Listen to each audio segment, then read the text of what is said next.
everybody, it's Vertical Sandwich. Welcome back to Let's Play Dragon Quest 11. And look at that kid stuck in a loop on the right hand side. Anyway, when we left, we had accidentally triggered a cutscene. So, look, Andy's here. The show's about to begin. Let's do it.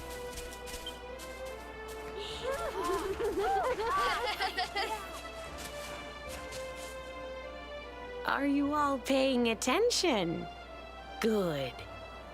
Then I'll tell you the tale of the terrible curse that befell our village long ago.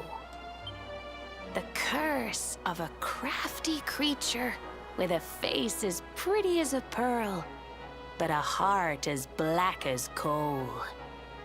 Now, let's begin.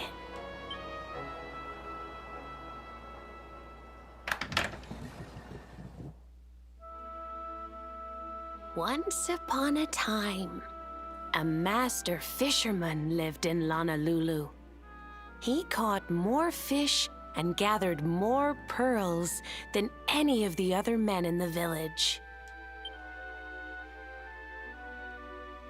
The mayor of Honolulu, the big kahuna, was very fond of this fisherman and offered him the hand of his beloved daughter.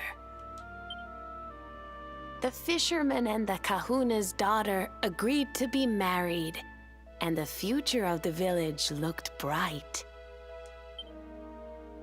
Until the day of the storm. The fisherman was caught up in a terrible tempest, and he and his catch were thrown into the ocean.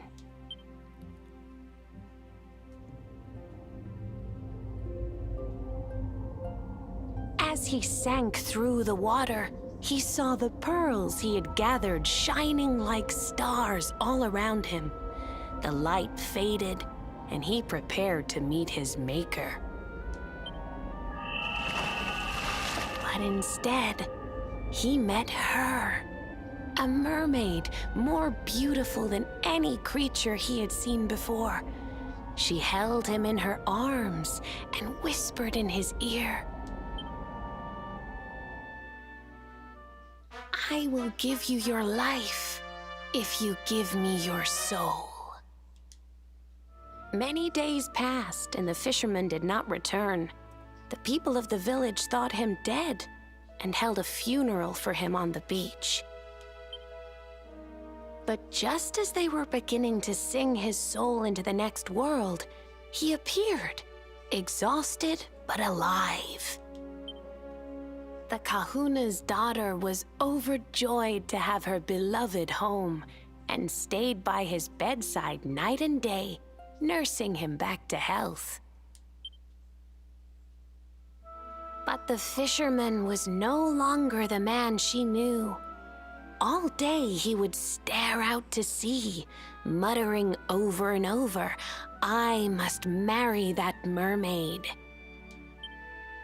Then one day, he threw his fiancée aside and ran to the harbor screaming, "I must go back to her!" The kahuna was furious. He banished the fisherman from the village and burned his boat so he could never set sail again. And so, the man who was once the pride of Honolulu spent the rest of his days alone on Waikiki Beach, haunted by the mermaid who stole his soul.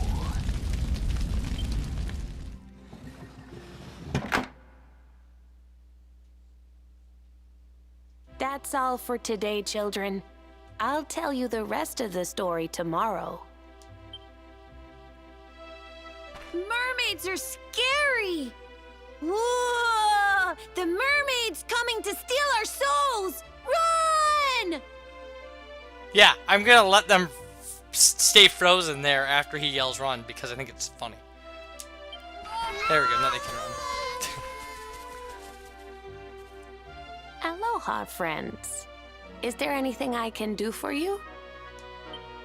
Maybe.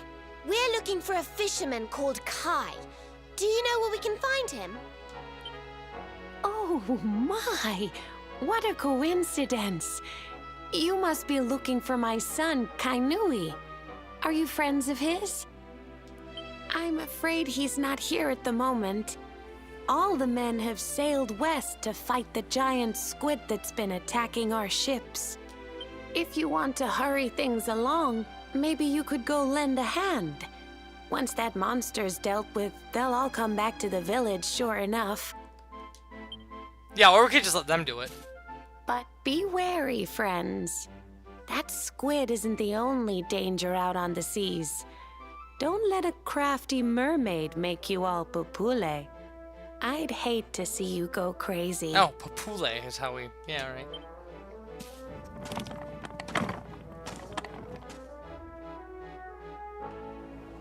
Okay, we have a little kid sitting on a log here. Everybody in Lewin knows the story of the Mermaid's Curse, the one from Andy's Picture Show. Mermaids might look pretty, but underneath it all, they're super mean. It's all just an act to trick you into giving them the things you love the most. Well, that's creepy. You're all very creepy. This whole town is creepy. So anyway, we can save here if we want. But now that I've started the video, I'm more interested in digging through people's homes. So let's start over here.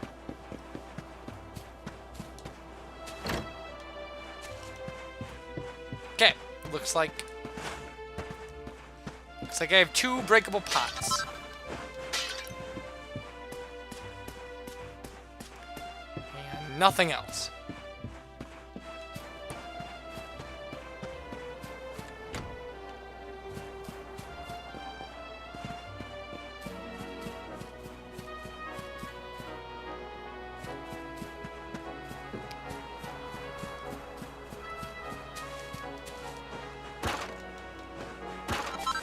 Hmm, 31 gold coins.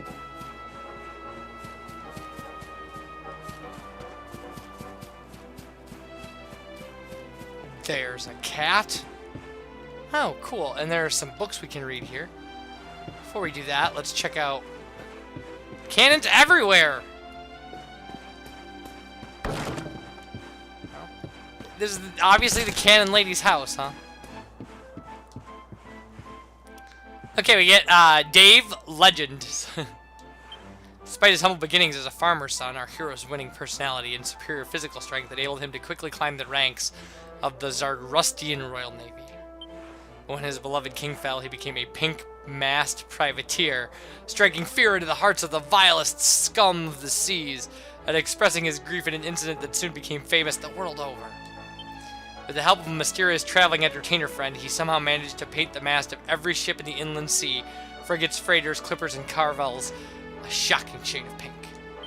Even to this day, that bold and brilliant gesture is burnt into the memories of seafarers everywhere, and the name Dave into the hearts and the minds of admirers everywhere.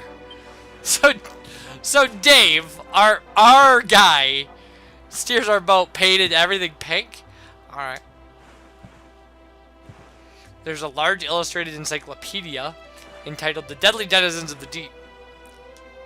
4th deadly denizen, mermaids! Mermaids are easily recognized, their upper halves taking the forms of human women, and their lower halves those of fish. Their voices are prodigiously beautiful, and many a man has been sent peacefully to sleep by their dulcet tones, only to be dragged down through the inky depths to have his soul devoured. Should you ever spy a beautiful woman in the water while at sea, do not call out to her, no matter how tempted you may be. For she is almost certainly a mermaid, and will want nothing more than to sing you sweetly to sleep, a sleep from which you will never awaken. Okay, do we get it? Do we get it, town? Mermaids are bad. Okay, anyway. I'd accept that one we're working for. I'm sure she's fine.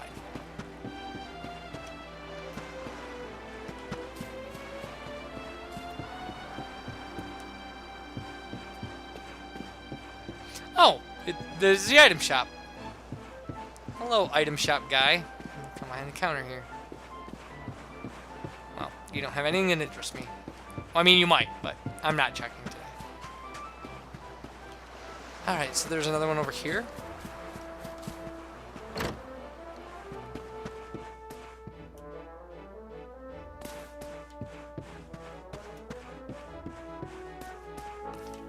Ah.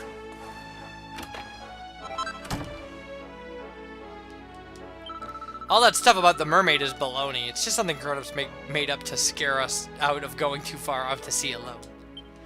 Good job, kid. You cracked it.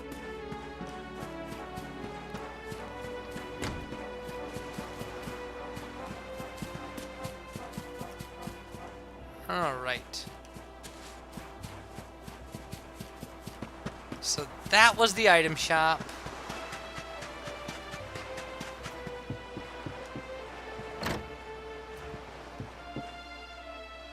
We got that. So this is little kids selling armor? It is. Oh no, it's little kids running the inn. I see. Why not? Why shouldn't little kids run the inn? All they have to do is take your money and tuck you in, I guess. I guess just point at a bed. Be like, there's a bed, it's yours now. And then let you do the rest. Cough, cough. Oh, you're sick! I'm so lucky to have such good kids. Even when their mama's sick, I can rely on them to keep the business going.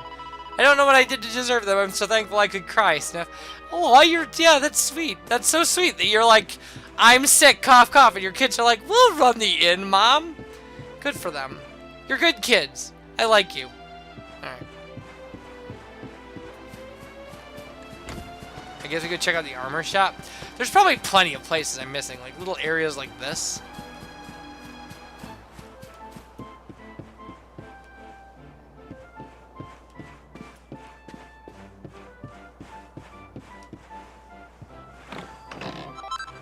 Oh, recipe book. Building a blade of blistering brutality.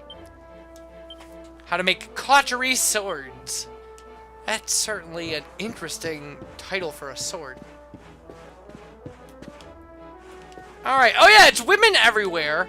Because the men are all out to sea fighting a giant squid.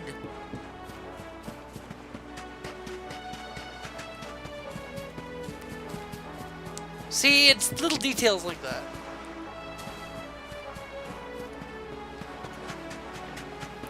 Okay, so we have the house over here.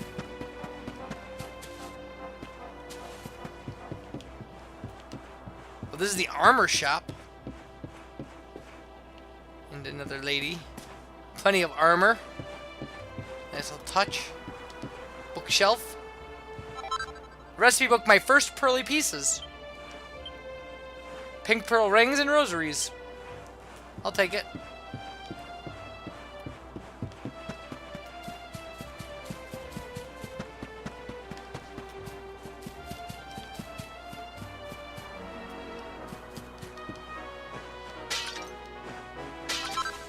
A dollop of horse manure. How great. So happy with that.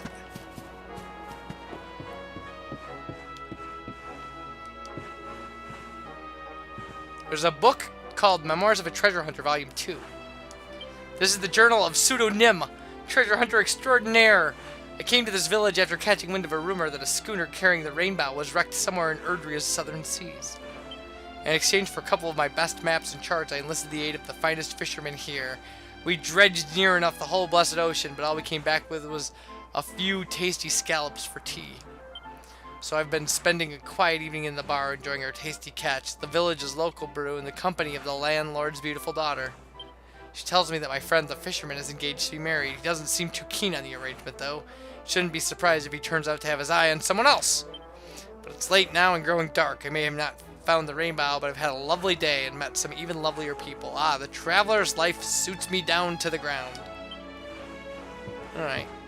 To be continued, I suppose.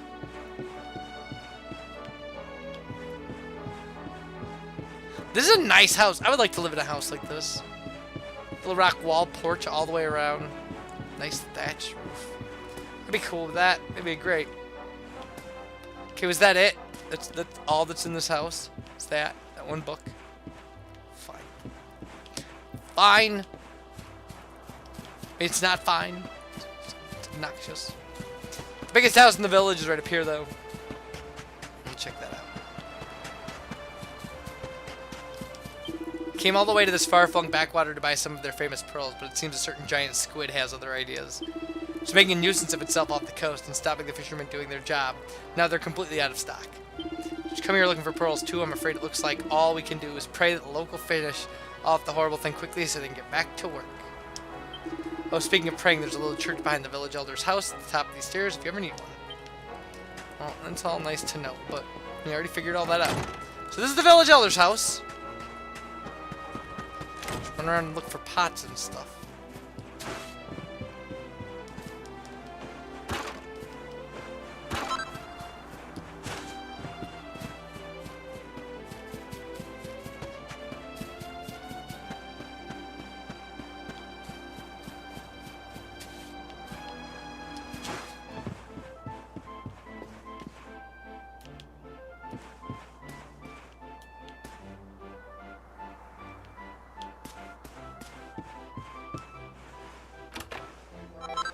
Oh, pink pearl.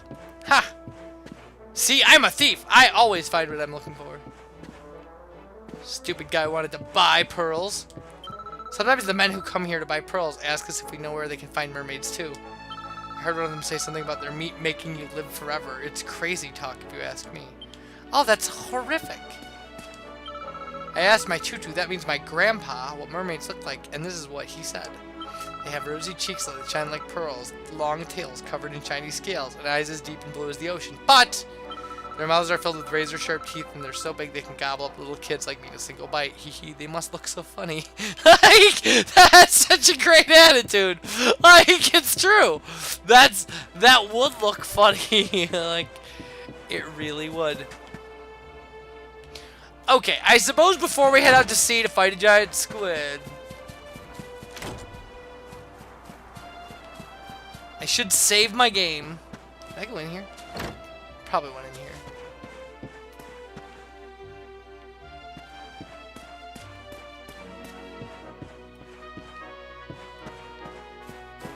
Because I was going to save my game before I did this, and then I decided not to, and, you know.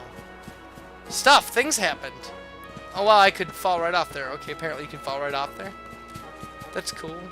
I actually was checking to see if I could, because I wanted to see if I landed anywhere interesting. But I should have known better.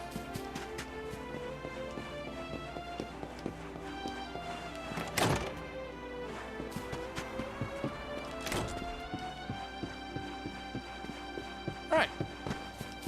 Get up there!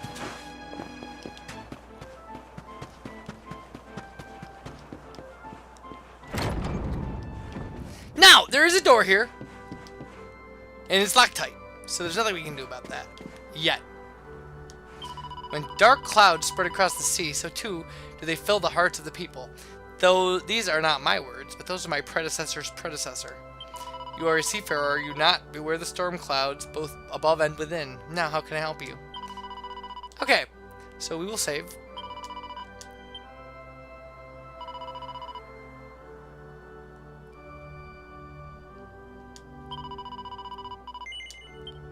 And when we come back, we will continue this by fighting a giant squid. Hooray! Bye, everybody.